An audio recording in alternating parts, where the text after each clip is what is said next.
Atualizar a situação da guerra no Oriente Médio, Israel reconheceu hoje que atingiu a sede da UNIFIL, que é a Força Interina das Nações Unidas no Líbano. O caso gerou repreensão de líderes da comunidade internacional. Vamos acompanhar. Foram 2 ataques ao quartel-general da Missão de Paz da ONU em 48 horas. A ofensiva do exército israelense no sul do Líbano feriu 4 soldados das forças de paz, conhecidos como capacetes azuis. De acordo com a ONU, os soldados ficaram feridos depois do disparo de um tanque a uma torre de observação da UNIFIL na cidade de Nagoura. This is highly concerning, not only because peacekeepers are there, but because this was done by, most probably a deliberate attack against our troops. O secretário-geral da ONU, Antônio Guterres, condenou os ataques. What has happened is obviously condemnable. There was naturally a reaction from many sides in solidarity with the peacekeepers that were wounded and in telling Israel very clearly that this incident is intolerable and it cannot be repeated. O primeiro-ministro do Líbano classificou a ofensiva como inaceitável e fez um apelo para que o Conselho de Segurança da ONU tome medidas para um cessar-fogo na região. Os ataques geraram condenação internacional. O Ministério das Relações Exteriores da França convocou o embaixador israelense em Paris. A ONU também afirmou que mais de 100 médicos e trabalhadores de emergência foram mortos no Líbano desde o início do conflito entre Israel e o Hezbollah.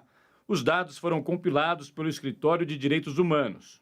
Ainda sobre o conflito no Líbano, o exército de Israel disse que matou Araeb El-Shogah, comandante de uma força de elite das tropas do Hezbollah, que liderava a unidade de mísseis antitanque numa região ao norte do país. Em relação aos ataques na faixa de Gaza, que completaram 1 ano no início da semana, um inquérito da ONU apontou que Israel cometeu crime de extermínio por tentar destruir o sistema de saúde da região. O relatório afirma que os israelenses mataram, prenderam e torturaram deliberadamente funcionários da saúde e atacaram veículos médicos. O inquérito também aponta que os ataques fizeram com que o combustível, alimentos, água e medicamentos não chegassem aos hospitais do território palestino. A comissão responsável concluiu que as ações constituem crimes de guerra e contra a humanidade. Israel reagiu chamando as acusações de ultrajantes e disse que se trata de uma tentativa de deslegitimar a existência do Estado israelense.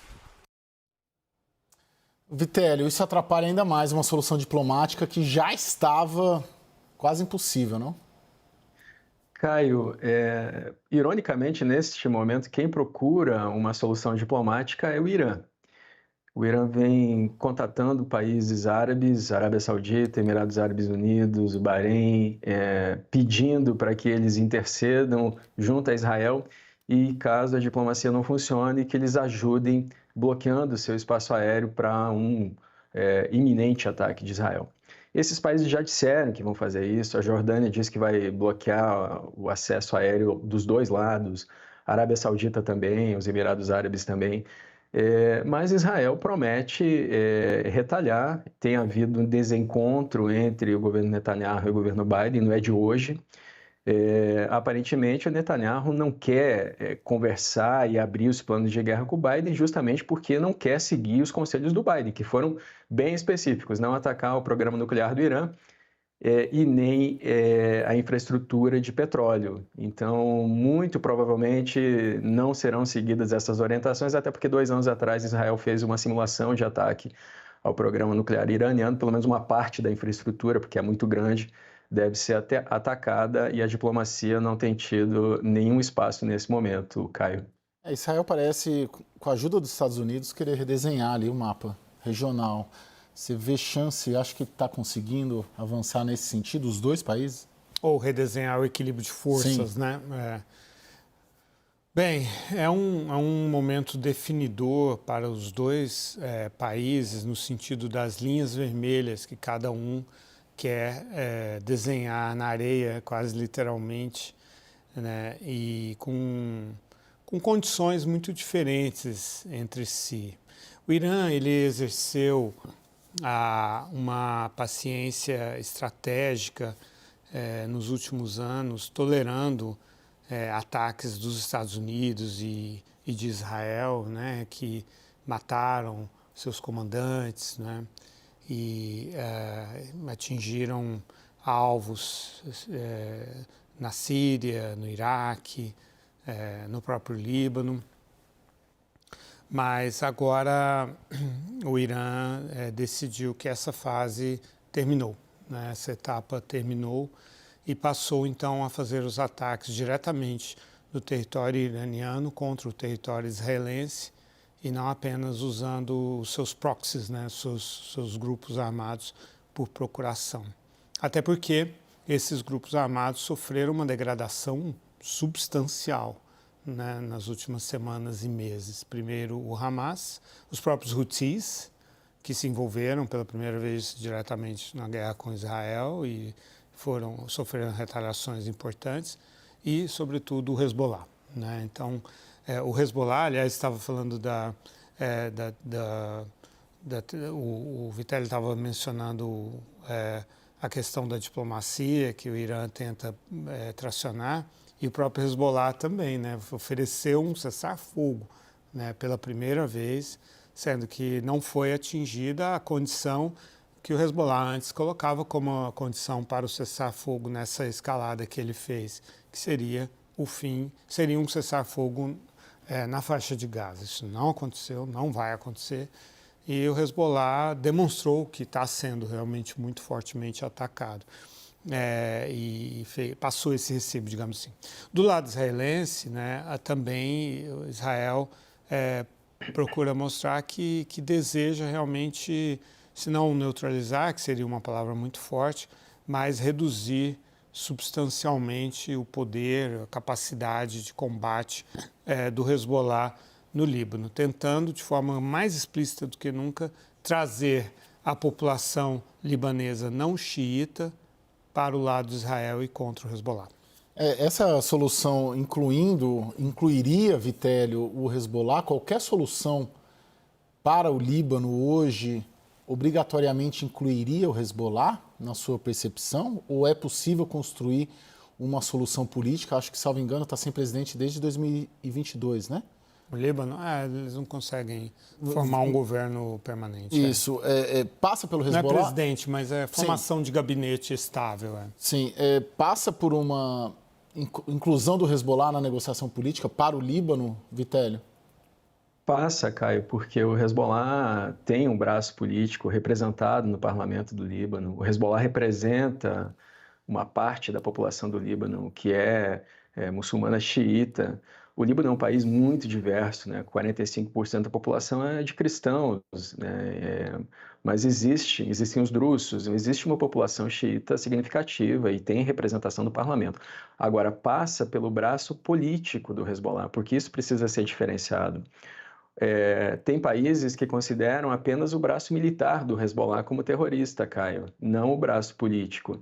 É difícil de diferenciar, de separar, porque é uma organização só e é óbvio que um lado alimenta o outro, o braço militar alimenta o político, mas qualquer solução dentro do Líbano vai ter que passar, sim, pelo Hezbollah, parte da população, por mais que haja, por mais que seja alimentado pelo Irã, que seja um instrumento de força do Irã contra Israel, é uma parte do país, do Líbano.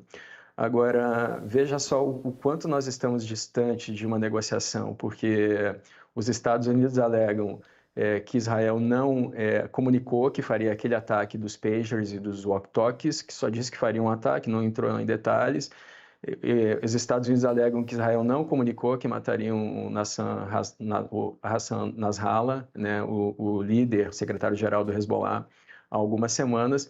E os Estados Unidos tentaram negociar um acordo de paz junto com a França entre Hezbollah e Israel, que foi ignorado por Israel. Então, nesse momento, veja em que pé está a diplomacia, Caio, retomando a sua questão anterior. Os Estados Unidos pedem para que o ataque de Israel contra o Irã seja proporcional e, ao mesmo tempo, pedem, via Catar, para que a resposta do Irã a esse ataque de Israel seja proporcional. A gente nem sabe qual é o ataque ainda. Mas o que os Estados Unidos tentam é evitar uma guerra generalizada na região envolvendo, neste momento, 2 estados e não só os proxies do Irã. Caio. Ô, Lorival, agora o Vitélio fala da retaliação, né, do Israel, já tem 10 dias, né, que se aguarda isso. Tem algum prognóstico? Houve essa discussão no gabinete israelense, né, a portas fechadas, na qual, segundo a imprensa israelense, houve uma divisão clara entre, de um lado, o ministro das Finanças, Bezalel Smotrich, o ministro da Segurança Nacional, Itamar Ben-Gvir, e o novo ministro sem pasta, Gideon Saar, que exigem uma resposta muito forte contra o Irã. Né? O Itamar Ben-Gvir gosta de usar uma expressão go crazy, né? Nada de proporcionalidade, go crazy, mete o louco, né? Vamos traduzir assim.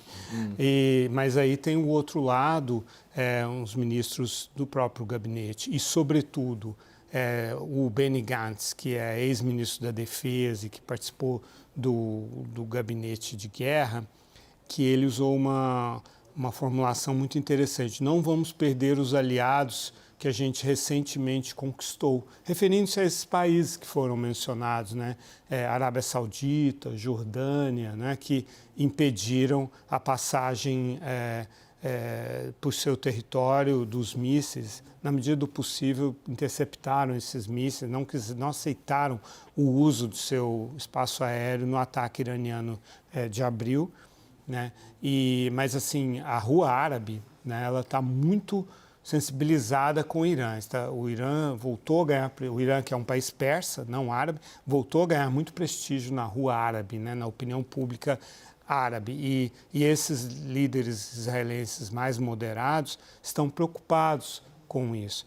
E é interessante porque, assim, Smotrich, Ben-Gvir não são militares e pedem a guerra, né? Isso é muito típico, né? Quem é só político populista gosta de guerra, muitas vezes, e o militar que conhece a guerra, Benny Gantz, é um condecorado general israelense, né? Foi comandante do Estado-Maior Conjunto, foi ministro da Defesa, não quer, né, essa conflagração direta com o Irã, está bem mais alinhado com a visão do Joe Biden.